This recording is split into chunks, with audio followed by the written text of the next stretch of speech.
ఈరోజు మనం తెలుగు బోధనా పద్ధతులకు సంబంధించినటువంటి కొన్ని బిట్స్ చూద్దాం. ఆ బిట్స్లో మనం ఏ విధంగా చేయగలుగుతామో ఒకసారి పరిశీలిద్దాం. తర్వాత మెథడ్కి సంబంధించినటువంటి కొన్ని అంశాలు తెలుసుకుందాం. ఇప్పుడైతే బిట్స్ చూద్దాం. ఒకటోది భాషకు మూలం. భాషకు మూలం అనేటువంటిది కాలుష్యము కాదు, భావన కాదు, అవగాహన కాదు.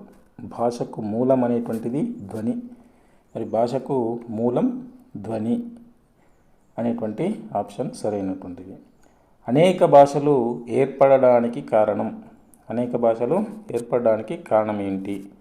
ఒకే దగ్గర ఉండడం, స్థిర నివాసం, గుంపులు గుంపులుగా ఉండడం ఏవి కావు. అనేక భాషలు ఏర్పడడానికి అసలైనటువంటి కారణం ఏంటంటే గుంపులు గుంపులుగా ఉండడం. తర్వాత గుంపులు గుంపులుగా ఉండడం అంటే ఒక ప్రాంతంలో కొంతమంది ఒక గుంపుగా ఉండడం, తర్వాత ఇంకో ప్రాంతంలో ఇంకో కొంతమంది గుంపులుగా ఉండడం. ఇలా గుంపులు గుంపులుగా ఉండడం వల్ల అనేక భాషలు ఏర్పడడం జరిగింది. తర్వాత మూల ద్రావిడ భాష ఇది తెలుగు, కన్నడం, మలయాళం, తమిళం. ఇది మూల ద్రావిడ భాషకు సంబంధించి ఏంటి అంటే తమిళ భాష. భూమిపై ఉన్న జీవులన్నింటిలో మనిషి ప్రత్యేక స్థానానికి కారణం. జీవన విధానం, అవగాహన, జ్ఞానము, భాష. ఇక్కడ భాష అనేటువంటిది జవాబు అవుతుంది. ఉన్న జీవులన్నింటిలో మనిషి ప్రత్యేక స్థానానికి గల కారణం భాషనే. తర్వాత దీని ద్వారా మానసిక భౌతిక వికాసం కలుగుతుంది. శరీరము, ఆత్మ, భావన, భాష. భాష ద్వారానే మానసిక భౌతిక వికాసము కలుగుతుంది. భావద్యోతకమైనటువంటి ధ్వని. భావద్యోతకమైనటువంటి ధ్వని ఏంటంటే భాష అనేటువంటిది అర్థం వస్తుంది. ప్రపంచమునందలి లిపియుక్తమైనటువంటి భాషలు ఎన్ని? 2796. ఇది ఇంతకుముందు టెట్టుల్లో డిఎస్సిలో వచ్చినటువంటి ప్రశ్న. 2796 భాషలు మన ప్రపంచంలో లిపియుక్తమైనటువంటి ఉన్నవి. తర్వాత భావం అనేది దీనికి సంబంధించినది. మనస్సు, శరీరం, అవగాహన ఏది కాదు. భావం అనేది దేనికి సంబంధించినటువంటిది? మనస్సుకు సంబంధించినటువంటిది. తర్వాత మనిషి భావాలకు, ఆలోచనలకు ఆలంబమయ్యేది ఇది. మనిషి భావాలు కావచ్చు, ఆలోచనలు కావచ్చు, ఆలంబనమయ్యేది ఏంటి? మనస్సు, శరీరం, భాష, పరిసరాలు. ఇది భాష అనేటువంటిది సరి అవుతుంది. భాష సుసంపన్నం కావడానికి ఇది అవసరం. ఏంటి? భావము, శక్తి, శరీరము, ఇవన్నీ. ఏది? భాష సుసంపన్నం కావడానికి ఏది అవసరమైతే అంటే భావం. భాషలో సరైనటువంటి భావం ఉంటేనే ఆ భాష సుసంపన్నం కావడానికి ఆస్కారం ఉంటుంది. తర్వాత భాష ఈ ధాతువు నుండి పుట్టింది. భాష ఏ ధాతువు నుండి పుట్టింది? బుష్, భాష్, కాష్, పాష్. భాష అనేటువంటిది భాష్ అనేటువంటి సంస్కృత ధాతు నుంచి పుట్టింది. భాష అనే సంస్కృత ధాతు నుంచి భాష అనేటువంటి తెలుగు పదం పుట్టింది. ఇది రెండవది. ఇంతకుముందు టెట్లో డిఎస్సిలో వచ్చినటువంటి ప్రశ్న. తర్వాత భాషోచ్చారణకు ఉపయోగపడేది కంఠము, ఆలోచన, నాలుక, పెదవులు. భాషను ఉచ్చరించడానికి ఉపయోగపడేది. మరి కంఠము ఉపయోగిస్తాము, ఆలోచన ద్వారా కూడా భాష వస్తుంది, పెదవుల ద్వారా కూడా భాష వస్తుంది, నాలుక ద్వారా కూడా భాష వస్తుంది. కానీ దీంట్లో జవాబుకు ఎక్కువగా అవకాశం ఉన్నటువంటి, ఎక్కువ పర్సెంటేజ్ ఉన్నటువంటిది ఏంటంటే నాలుక అనేటువంటి అంశము. ఇక్కడ భాషోచ్చారణకు ఉపయోగపడేది. అన్నిటికీ కంఠం నుంచి వచ్చేదానికైనా నాలుక కావాలా, పెదవుల నుంచి వచ్చేదానికైనా నాలుక కావాలా, తాళుల నుంచి అయినా, మూర్ధన్యాల నుంచి అయినా ఏదైనా నాలుక అనేటువంటిది ఉపయోగపడుతుంది. ఇది భాషోచ్చారణకు ఉపయోగపడుతుంది. తర్వాత నెక్స్ట్ మ్యాక్స్ ముల్లర్ ప్రతిపాదించిన భాషావాదం. మ్యాక్స్ ముల్లర్ ప్రతిపాదించిన భాషావాదం. డాంగ్ డాంగ్ వాదము, డింగ్ డాంగ్ వాదము, డాంగ్ వాదము, డింగ్ వాదము. దీంట్లో సరైనటువంటిది డింగ్ డాంగ్ వాదము, మ్యాక్స్ ముల్లర్ ప్రతిపాదించినటువంటి వాదము. తర్వాత భాష వీటి సమూహం, ఆలోచనలు, క్రియలు, ధ్వనులు ఏది కాదు. భాష దేని యొక్క సమూహం? ధ్వనుల యొక్క సమూహం భాష. తర్వాత భాషా స్వభావాలు ఎన్ని రకాలుగా పేర్కొనవచ్చు? భాషా స్వభావాలు ఎన్ని రకాలుగా పేర్కొనవచ్చు అంటే 2 రకాలుగా పేర్కొనవచ్చు. భాషా స్వభావాలు 2 రకాలు. తర్వాత భాష వీటికి ఆధారభూతమవుతుంది. ఆనందానికి, హాస్యానికి, క్రోధానికి, పై అన్నిటికీ. దేనికి? భాష అన్నిటికీ. ఆనందాన్ని తెలిపేటువంటి భాష మాట్లాడతాం, హాస్యానికి తెలిపే భాష మాట్లాడతాం, క్రోధానికి సంబంధించినటువంటి భాష కూడా మనం మాట్లాడతాం. కాబట్టి పై అన్నిటికీ అనేటువంటి ఆన్సర్ వస్తుంది. ఇతర జీవులతో పోల్చినప్పుడు మానవుడు బుద్ధిమంతుడు అనడానికి కారణం శరీరము, తర్వాత భాషా సామర్థ్యము, ఆలోచన బలము. ఇది ఇక్కడ భాషా సామర్థ్యం అనేటువంటిదే సరైనటువంటి జవాబు. ఇతర జీవులతో పోల్చినప్పుడు మానవుడు బుద్ధిమంతుడు కారణం ఏంటంటే భాషా సామర్థ్యమే. శరీరం కాదు, ఆలోచన కాదు, బలం కాదు, భాషా సామర్థ్యమే. మాట్లాడేటువంటి జంతువు మనిషి అని చెప్పుకుంటాం మనం. ఇక విద్యా బోధనకు ఆధారమైనటువంటిది భాష, ఆలోచన, అవగాహన ఏది కాదు. ఏది ఇక్కడ విద్యాబోధనకు ఆధారమైంది? భాష అనేటువంటిది. తర్వాత సమాజంలోని అనేక కార్యక్రమాలకు ఉపకరించేది కంఠము, భాష, భావము, శరీరము. ఆన్సర్ 19వ దానికి ఆన్సర్ కంఠం. సమాజంలో అనేక కార్యక్రమాలకు ఉపయోగించేది. ఇది కూడా భాష అనే దానికి సంబంధించి కూడా ఈ 2 ఆప్షన్లు దగ్గరగానే ఉన్నవి. తర్వాత భాషా ప్రయోజనాలు ఎన్ని రకాలు? భాషకు సంబంధించినటువంటి ప్రయోజనాలు ఎన్ని రకాలుగా ఉంది? మనకు భాష 2 రకాలుగా ఉన్నది. తర్వాత భాష మానవునికి ఈ విధంగా ఉపయోగపడుతుంది. ఏ విధంగా ఉపయోగపడుతుంది? అన్ని రకాలుగా ఉపయోగపడుతుంది. జీవనోపాధికి ఉపయోగపడుతుంది, నాగరికత అభివృద్ధికి ఉపయోగపడుతుంది, వాణిజ్య వ్యాపార రంగాల అభివృద్ధికి ఉపయోగపడుతుంది. అంటే పైవన్నిటి ద్వారా అన్నిటికీ కూడా ఉపయోగపడుతుంది. తర్వాత వ్యక్తిగత ప్రయోజనాలు ఇవి. వ్యక్తిగత ప్రయోజనాలు మనకు భాషా ప్రయోజనాలకు సంబంధించి తీసుకుంటే వ్యక్తిగత ప్రయోజనాలని వేటికి సంబంధించినటువంటివి? ఇది సాంకేతిక ప్రయోజనము, ఉద్దీపన ప్రయోజనం, ఈ 2. దీని యొక్క ఆన్సర్ ఏంటంటే 1 మరియు 2. ఇది వ్యక్తిగత ప్రయోజనాలు అని చెప్పవచ్చు. తర్వాత శాస్త్రేతర విషయాలైన సాహిత్యాది కళల వల్ల కలిగేటువంటి ప్రయోజనం, ఇది ఉద్దీపన ప్రయోజనం అని చెప్పచ్చు. శాస్త్రేతర విషయాలైన సాహిత్యాది కళల వల్ల కలిగేటువంటి ప్రయోజనం ఉద్దీపన ప్రయోజనం. ఏ వ్యక్తికైనా మాతృభాషపై అధికారం ఉంటే ఇవి అలవడతాయి. ఏం అలవడతాయి మరి? భావ పరిపుష్టత అలవడుతుంది, భాషాభిరతి అలవడుతుంది, విశాల భావాలు, ఇవన్నీ కూడా అలవడడం జరుగుతుంది మాతృభాషపై అధికారం అనేది ఉంటే. తర్వాత భాష వల్ల మానవ జాతికి కలిగేటువంటి ప్రయోజనాలు. భాష వల్ల మానవ జాతికి ఏం ప్రయోజనాలు కలుగుతాయి? పరిమితము, విశాలము, వ్యక్తిగతము ఏది కాదు. ఏంటి? పరిమితమైతే కాదు, వ్యక్తిగతమైతే కాదు, విశాలం.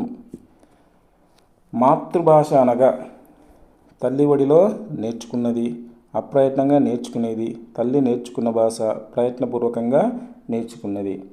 దీంట్లో అన్నీ కూడా సరైనవే. కానీ మాతృభాష అంటే అసలు అర్థం అప్రయత్నంగా నేర్చుకునే దానిని మాతృభాష అని చెప్తాము. ఆన్సర్ ఏంది? అప్రయత్నంగా నేర్చుకునేది. తర్వాత మాతృభాష ద్వారా ఇవి పెరుగుతాయి. ఏం పెరుగుతాయి? రసానుభూతి,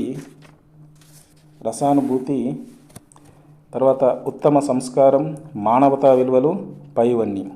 ఏంటి? మాతృభాష ద్వారా రసానుభూతి పెరుగుతుంది, తర్వాత ఉత్తమ సంస్కారం కలుగుతుంది, మానవతా విలువలు కలుగుతాయి, పైవన్నీ ఇది ఆన్సర్, మాతృభాష ద్వారా.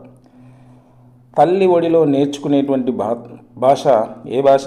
తల్లి ఒడిలో నేర్చుకునే భాషనే మనం డైరెక్ట్గా మాతృభాష అని చెప్తాము. తర్వాత వ్యక్తి సులభంగా మాట్లాడగలిగే భాష. వ్యక్తి సులభంగా మాట్లాడగలిగే భాష మాతృభాషనే, మళ్ళీ ఇంకా దీంట్లో ఎలాంటి సందేహం లేదు. తర్వాత అప్రయత్నంగా అభ్యసించి జీవితాంతం వెన్నండి ఉంటే భాష. అప్రయత్నంగా అంటే ప్రయత్నం లేకుండానే మనం నేర్చుకుని జీవితాంతం మనకు తోడు ఉండేటువంటి భాషనే మనం ఏ భాష అని చెప్పుకుంటామంటే మాతృభాష అని చెప్పుకుంటాం. మరి మాతృభాష మానవుడిని ఈ విధంగా తీర్చిదిద్దుతుంది. పరిపూర్ణ మానవుడిగా, ఉత్తమ పౌరుడిగా ఏ విధంగా తీర్చిదిద్దుతుంది? ఈ రెండు అంశాలుగా మనకు తీర్చిదిద్దడం జరుగుతుంది. పరభాష మాధ్యమంలో విద్యాబోధన సోపానాలు లేని సౌధం వంటిది అని అన్నది ఎవరు? అంటే సోపానాలు అంటే మెట్లు, సోపానాలు లేని మెట్లు లేనటువంటి బంగ్లా అనేటువంటిది. అంటే పరభాషలో మాధ్యమంలో బోధన చేస్తే సోపానాలు లేని సౌధం వంటిది అన్నది ఎవరు అనే దానికి ఆన్సర్ రవీంద్రనాథ్ ఠాగూర్. తర్వాత మాతృభాష బోధన విలువలు ఏమేమి ఉన్నాయి? మాతృభాష బోధన విలువలు సామాన్య విలువలు, ప్రత్యేక విలువలు, తర్వాత అవి రెండు, తర్వాత ఏది కాదు.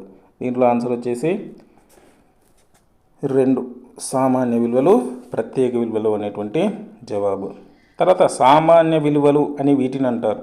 సామాన్య విలువలు అని వేటిని అనడం జరుగుతుంది అంటే వైయక్తిక విలువల్ని, తర్వాత సామాజిక విలువల్ని సామాన్య విలువలు అంటారు.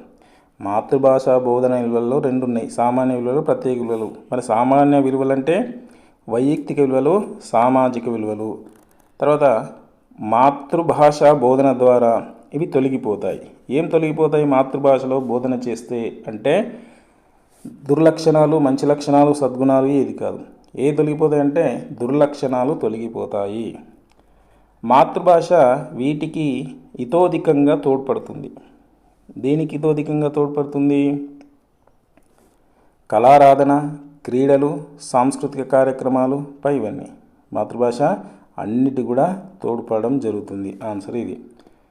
తర్వాత మాతృభాష బోధన ద్వారా అలవడే ప్రత్యేక విలువలు.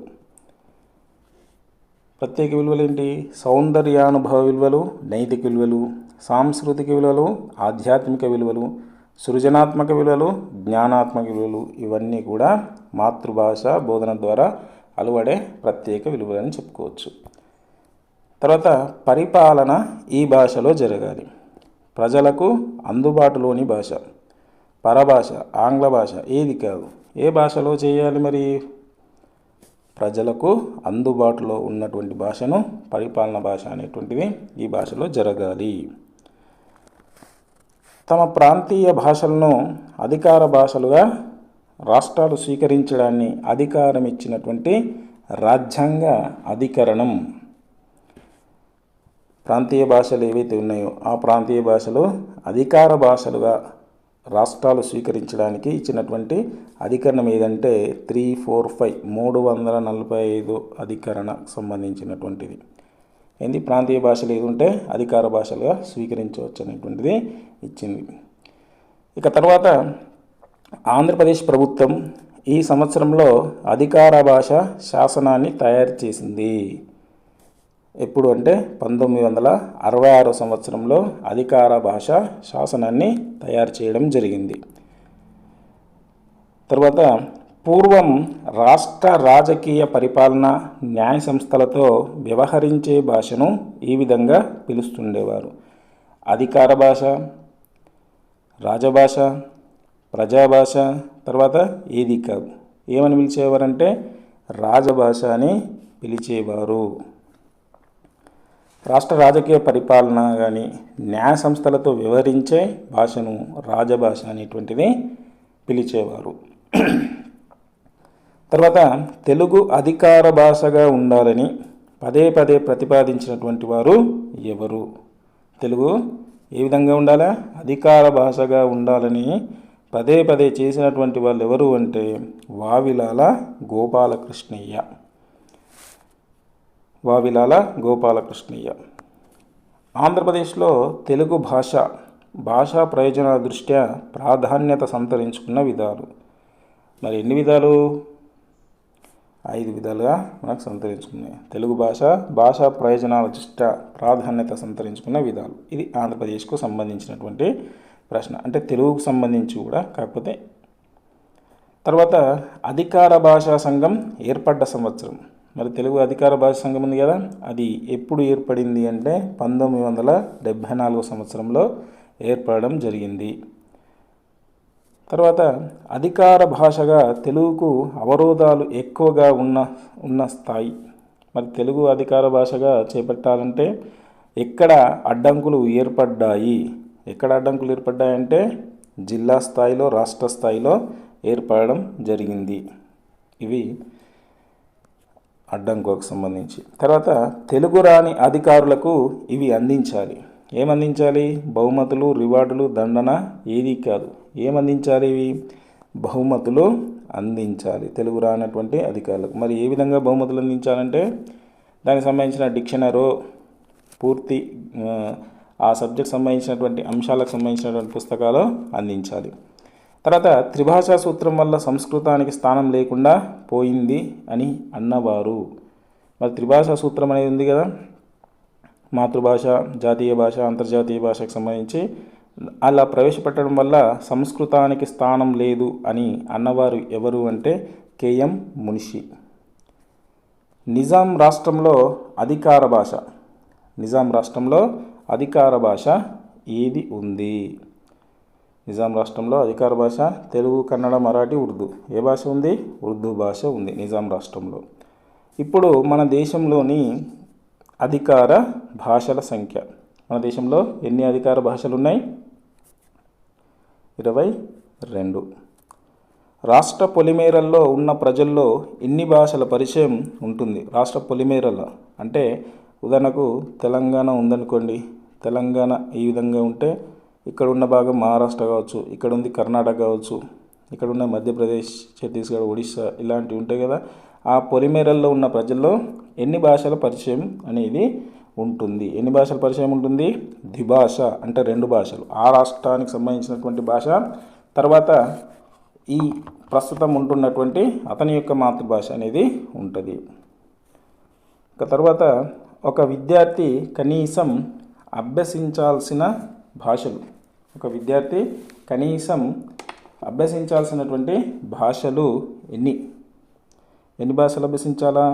3. ఏ విధంగా మరి? త్రిభాషా సూత్రానికి అనుగుణంగా అభ్యసించాలి. మాతృభాష, జాతీయ భాష, అంతర్జాతీయ భాష. త్రిభాషా సూత్రాన్ని రూపొందించిన సంవత్సరం. త్రిభాషా సూత్రాన్ని ఏ సంవత్సరంలో రూపొందించారు? ఇది ఇంతకుముందు వచ్చినటువంటి టెట్ డిఎస్సిలో వచ్చినటువంటి ప్రశ్న. ఎప్పుడు రూపొందించారు మరి? 1956లో రూపొందించడం జరిగింది. ప్రథమ భాషగా బోధించే భాషను ఏమని పిలుస్తారు? మాతృభాషన, హిందీ, ఇంగ్లీష్, రష్యన్. ఏమని పిలుస్తారంటే మాతృభాష. తర్వాత రాష్ట్రాలు ద్వితీయ భాషగా నేర్పే భాష. ఏ భాష? హిందీ భాష. తర్వాత ఈ శతాబ్దం నాటికి తెలుగు భాష ఉన్నట్లు ఆధారాలు ఉన్నాయి.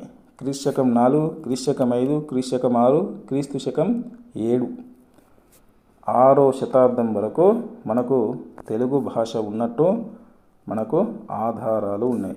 ఎన్నో శతాబ్దం? 6వ శతాబ్దం వరకే తెలుగు భాష ఉన్నట్టు మనకు ఉన్నాయి. శాసనాలు ఉన్నాయి కదా, ఆ శాసనాల ద్వారా మనకు తెలుస్తుంది.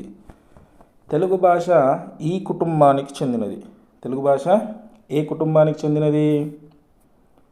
ద్రవిడ భాష కుటుంబానికి చెందినది. సంస్కృతం కాదు, ప్రాకృతం కాదు, ఉర్దూ కాదు. ఏ భాష అంటే ద్రవిడ భాషకు చెందినది. ఈ రాజు శాసనాల ద్వారా ఆంధ్రులను ఒక జాతిగా పేర్కొన్నట్టు తెలుస్తుంది. ఎవరి శాసనాల ద్వారా ఆంధ్రులను కూడా ఒక జాతిగా పేర్కొన్నట్టు తెలుస్తుంది? చంద్రగుప్తుడు, అశోకుడు, గణపతి దేవుడు, విక్రమార్కుడు. ఎవరిక్కడ? అశోకుడు.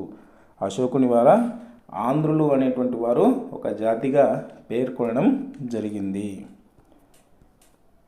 త్రిలింగ దేశం అనే పదం దేని నుండి వచ్చింది? త్రిలింగ దేశం అనేటువంటిది దేని నుంచి రావడం వచ్చింది అంటే తెలుగు, లేకపోతే ఈ పదం నుంచి తెలుగు, త్రిలింగ బై తెలుగు అనేటువంటి పదం రావడం జరిగింది. గ్రాంధిక భాష అంటే ప్రజల భాషన, వ్యవహార భాషన, కావ్య భాషన, మాండలిక భాషన? ఏ భాష? గ్రాంధిక భాష అంటే మనం గ్రాంధిక భాష అంతా చదువుతాం, లక్షణాలు చదువుతాం, కానీ ఇలా ప్రశ్న అడిగితే మనం చెప్పలేము. కాబట్టి గ్రాంధిక భాష అంటే కావ్య భాష అనేటువంటిది అర్థం వస్తాయి. కావ్యము అంటే ఏంటి? రాసేటువంటి వ్యాకరణయుక్తంగా ఉన్నటువంటి, ఛందస్సుతో కూడినటువంటి, సంధి సమాస ఉన్నటువంటి. కాబట్టి దీన్ని మనం గ్రాంధిక భాష అని చెప్తాం. ప్రజలు తమ అవసరాలను ఉపయోగించే భాష. ప్రజలు తమ అవసరాలకు ఉపయోగించే భాష ఏ భాష? గ్రాంధిక, వ్యవహార, ఆంగ్ల భాష ఏది కాదు. ఏ భాషను ఉపయోగిస్తారు?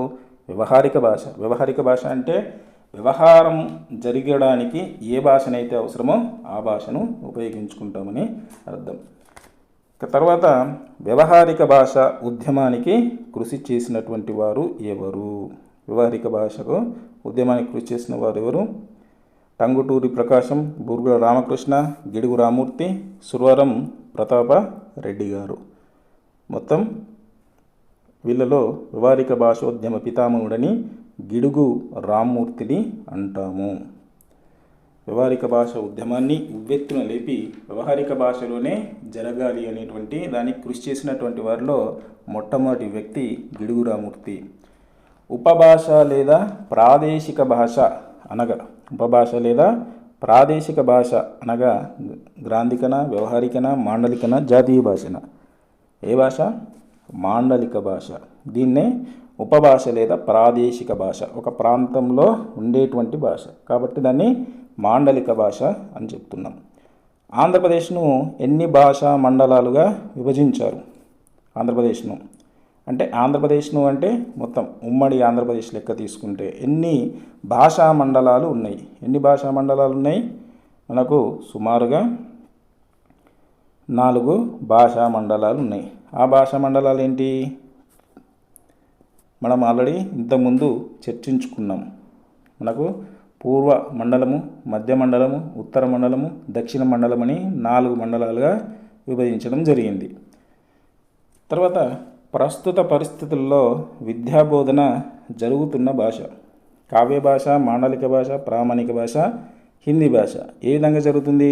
ప్రామాణిక భాషలో జరుగుతుంది, స్టాండర్డ్ లాంగ్వేజ్లో. అంటే అందరికీ ఆమోదయోగ్యమైనటువంటి భాషలో మనకు బోధన అనేటువంటిది జరుగుతుంది. తర్వాత ఆంధ్ర శబ్ద చింతామణిని రచించినది. ఆంధ్ర శబ్ద చింతామణిని ఎవరు రచించారు? తిక్కన, నన్నయ్య, ఎర్రన, శ్రీనాథులు. ఎవరు రచించారు ఆంధ్ర శబ్ద చింతామణిని? నన్నయ్య రచించడం జరిగింది. తర్వాత కన్యాశుల్కం రచనకాలం. కన్యాశుల్కం అనేది ఏ సంవత్సరంలో రచించబడింది? 1896లో రచించడం జరిగింది. ప్రథమ భాషగా తెలుగును నేర్చుకునే వారికి ఈ రూపాన్ని అమలు చేయాలి. ప్రథమ భాష తెలుగు నేర్చుకునే వాళ్ళకి ఏ విధంగా అమలు చేయాలి? గ్రాంధికం, మాండలికం, వ్యవహారికం, కఠిన భాష.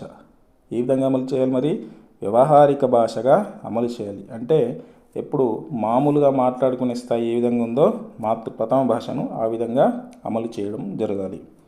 వ్యవహారిక భాషనే ఇలా పిలుస్తారు. వ్యవహారిక భాషను ఏ విధంగా పిలుస్తారు? గ్రాంధికం, గ్రామ్యం, మాండలికం ఏది కాదు. వ్యవహారిక భాషను ఏ విధంగా పిలుస్తారంటే గ్రామ్య భాషగా పిలవడం జరుగుతుంది. అంటే వ్యవహారం జరగడానికి అందరికీ తెలిసినటువంటి భాషను మాట్లాడతారు కాబట్టి దాన్ని గ్రామ్యము అని చెప్పడం జరుగుతుంది. తర్వాత విజ్ఞానార్జనకు వ్యవహారికమే ఉత్తమమైనదని చెప్పిన వారు ఎవరు? గిడుగు రామ్మూర్తి. తర్వాత పాత్రోచిత పేరిట ఆధునిక భాషకు స్థానం కల్పించినవారు? వేదం వెంకటరాయ శాస్త్రి. ఎట్లా అంటే తన పాత్రల్లో వేద వెంకటరాయ శాస్త్రి గారు ఆధునిక భాషకు స్థానం కల్పించడం జరిగింది. ఇక వ్యవహారికమైనటువంటిది విజ్ఞానార్జనకు, విద్యకు ఉపయోగపడుతుంది అని చెప్పింది గిడుగు రామ్మూర్తి. తర్వాత ముంబైలో నివసించేటువంటి ప్రవాసాంధ్రులను ఇలా పిలుస్తారు? కొమటీలు, కిమిటీలు, రామటీలు, ఏది కాదు.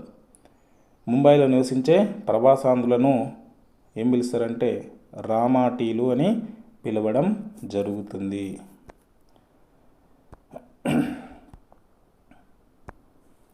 తర్వాత ద్వితీయ భాష వాచకాల స్థాయి ఈ విధంగా ఉంటుంది. ద్వితీయ భాష వాచకాల స్థాయి ఎక్కువనా, తక్కువనా, సమాన స్థాయి? ఎలా ఉండాలి? ద్వితీయ భాషకు సంబంధించి తక్కువగా ఉండాలి. ఒక వాచకాన్ని మనం చదువుతుంటే ఆ వాచకానికి తక్కువ పరిధిలో ఉంటే బాగుంటుంది.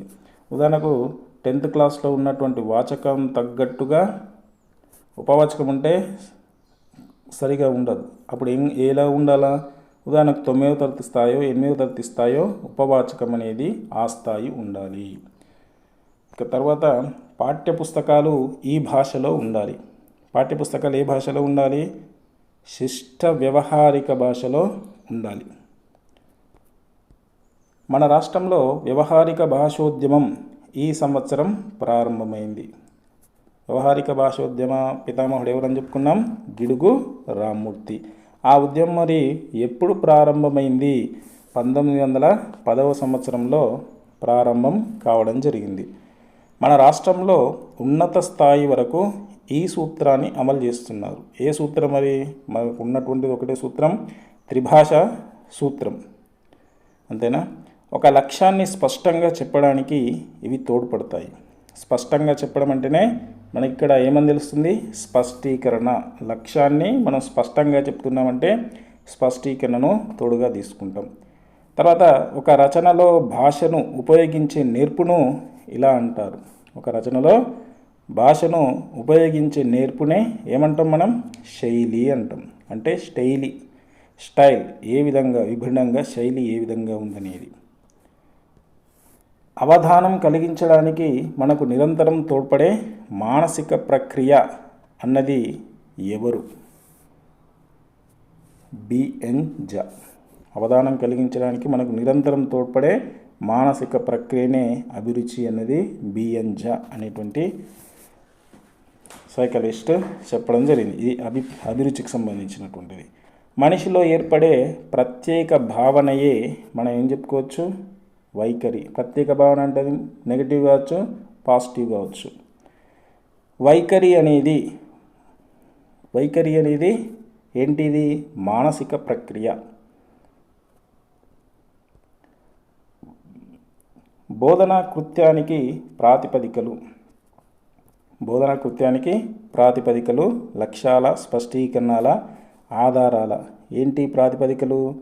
స్పష్టీకరణలు అంటే బోధన జరిగింది అనడానికి సాక్ష్యాలు ఈ విధంగా స్పష్టంగా ఉంటాయి. స్పష్టీకరణలు స్పష్టంగా ఉంటాయి. ఇది జరిగింది అని చెప్పడానికి ఆధారభూతమై ఉంటాయి. తెలుగు భాషకు ఎన్ని లక్ష్యాలను గుర్తించడం జరిగింది? తెలుగు భాషకు 10 లక్ష్యాలను గుర్తించడం జరిగింది. ఎన్ని లక్ష్యాలు? తెలుగు భాషకు 10 లక్ష్యాలను గుర్తించడం జరిగింది. నిర్బంధ ఉచిత విద్యను అందించడానికి రాజ్యాంగంలో ఏ అధికరణం సూచించింది? ఏ అధికరణం సూచించింది? నిర్బంధ ఉచిత విద్య. మనకు నిర్బంధ ఉచిత విద్య అంటే మనకు ఈజీగా గుర్తుండాలి. ఆర్టికల్ 45 అనేటువంటిది. రాష్ట్రంలో 5వ విద్యా సర్వే ఏ సంవత్సరంలో జరిగింది? మనకి ఇదంతా అవసరం లేదు కానీ ఇది 1986లో జరిగింది. కనీస అభ్యసన స్థాయిలు నిర్వహించేటప్పుడు దృష్టిలో ఉంచుకోవాల్సిన అంశాలు. మరి కనీస అభ్యసన స్థాయిలు ఏమున్నాయి? ఆయన నిర్వహించేటప్పుడు దృష్టిలో ఉంచుకోవాల్సినటువంటి అంశాలు ఏమిటి? 3 అంశాలు దృష్టిలో పెట్టుకోవాలి కనీస అభ్యసన స్థాయికి సంబంధించి. తర్వాత నిర్ణీత సమయంలో సాధించాల్సిన సామర్థ్యాలనే ఏమని అంటాము? నిర్ణీత సమయంలో సాధించాల్సినటువంటి సామర్థ్యాలనే స్థాయి అని మనం చెప్తాము. తర్వాత భాషా నైపుణ్యాలు ఎన్ని? భాషా నైపుణ్యాలు 4: శ్రవణము, భాషణము, పఠనము, లేఖనము. ఇవి 4 అంశాలు. మన రాష్ట్రంలో నివసిస్తున్న ఇతర రాష్ట్రాల విద్యార్థులకు తెలుగు ఏ భాషగా బోధించబడుతుంది? వేరే వాళ్ళకి తెలుగుని ఎట్లా బోధిస్తాం? ద్వితీయ భాషగా బోధిస్తాం. మన ప్రాంతం వారికి అయితే ప్రథమ భాషగా తెలుగు, వేరే వాళ్ళకైతే ద్వితీయ భాషగా హిందీని మన తెలుగును ద్వితీయ భాష నేర్పిస్తాం. తర్వాత మాతృభాష విద్యార్థికి ఇలాంటిది. ఎట్లాంటిది? మాతృభాష విద్యార్థికి తల్లిపాల లాంటిది. ప్రతి తరగతిలో విద్యార్థికి పాఠ్యాంశాలలో ఇవి ఉండాలి. ఏముండాలి మరి? మాతృభక్తి, పితృభక్తి, దేశభక్తి, ఇవన్నీ అంటే ఇవన్నీ కూడా ఉండాలి ప్రతి తరగతిలో. అందుకే మాతృభక్తి, పితృకు సంబంధించి, దేశానికి సంబంధించినటువంటి గేయాలు పాఠ్యాంశాలుగా మనకు పెట్టడం జరుగుతుంది. ద్వితీయ భాషా విద్యార్థులకు ఈ రూపంలో పాఠ్యాంశ బోధన జరగాలి. ఏ విధంగా జరగాలి? సరళ వ్యవహారికంగా జరగాలి. గ్రాంధికంగా జరగద్దు, వాళ్ళకి అర్థమే కాదు. గ్రామ్యంగా జరిగిన అర్థం కాదు, మాండలికం జరిగిన అర్థం కాదు. సరళ వ్యవహారికంలో జరగాలి. అంటే ఆ పదాలు అన్నీ కూడా వారికి అన్నీ నిత్య జీవితంలో వినబడుతూ ఉండాలి. ఆ విధంగా సరళ వ్యవహారికంగా జరగాలి. మరి భాషా బోధన లక్ష్యం. భాషా బోధన యొక్క లక్ష్యం ఏంది? భాషా నైపుణ్యాలు. ద్వితీయ భాషగా తెలుగు నేర్చుకునే వారికి శ్రేష్టమైనది. ద్వితీయ భాషగా ఇంతకుముందు డిఎస్సిలో వచ్చినటువంటి ప్రశ్న. ద్వితీయ భాషగా తెలుగు నేర్చుకునే వారికి శ్రేష్టమైనటువంటి పద్ధతి ఎట్లా చేపిస్తాం? చట్టాల ద్వారా, ఉపన్యాసాల ద్వారా, సంభాషణ, శ్రద్ధ లేదా చర్చ పద్ధతి ద్వారా మనం నేర్పిస్తాం. మరి ఏది శ్రేష్టమైనటువంటిది? ఏది అంటే సంభాషణ అనేటువంటి శ్రేష్టమైనటువంటిది. మనం మాట్లాడుతుంటే వారికి సులభంగా వస్తుంది. శ్రవణ నైపుణ్యాన్ని శిశువు ఇప్పుడు పొందుతుంది. శ్రవణ నైపుణ్యాన్ని ఎప్పుడు పొందుతారు మరి? శిశువు పుట్టగానే, ఇంకా పుట్టకముందే శ్రవణ నైపుణ్యాన్ని పొందడం జరుగుతుంది. ఉత్తమ విద్యార్జనలో ఈ నైపుణ్యం చాలా అవసరం. ఏ నైపుణ్యం చాలా అవసరం? శ్రవణం అనేటువంటి. శ్రవణమే భాషణానికి తోడ్పడుతుంది, భాషణమే పఠనానికి, పఠనమే లేఖనానికి తోడ్పడుతుంది. కాబట్టి ఉత్తమ విద్యార్జనలో శ్రవణం సరిగ్గా వినాలి. వింటేనే అన్ని జ్ఞానం అనేది వస్తుంది. తర్వాత ప్రాథమిక స్థాయి విద్యార్థులకు ఇవంటే ఆసక్తి. ఏమంటే ఆసక్తి? ఆటపాటలు, చదువు, ఏడుపు, నవ్వు. ఆటపాటలు అంటే ఇష్టం. వాగ్రూపమైనటువంటి భావ ప్రకటనయే మనం ఏమని చెప్తాం? వాగ్రూపం. దీన్నే వాగ్రూపం అంటే భాషణం అని చెప్పచ్చు. శిశువు భాషాభ్యసనం ఈ విధంగా చేస్తుంది. భాషణాభ్యసనం ఏ విధంగా చేస్తుంది? అనుకరణ ద్వారా చేస్తుంది. పఠనం, అనుభవం, అలవాటు ద్వారా కాదు. ఈ భాషణ అంటే మాట్లాడడం ఏ విధంగా చేస్తుంది? అనుకరణ. నువ్వు ఏ పదం అంటే మళ్ళీ అదే పదాన్ని తిరిగి శిశువులు అనడం జరుగుతుంది. దాన్నే అనుకరణ అంటారు.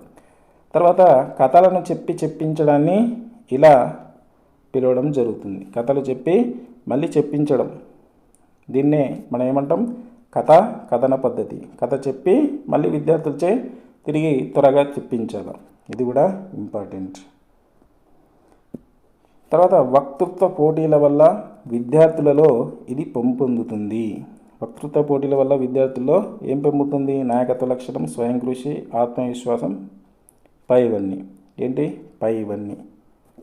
ఇవి తెలుగు మెథడాలజీకి సంబంధించినటువంటి 100 ప్రశ్నలు. ఇంకా మనం ముందు తెలుసుకుందాం.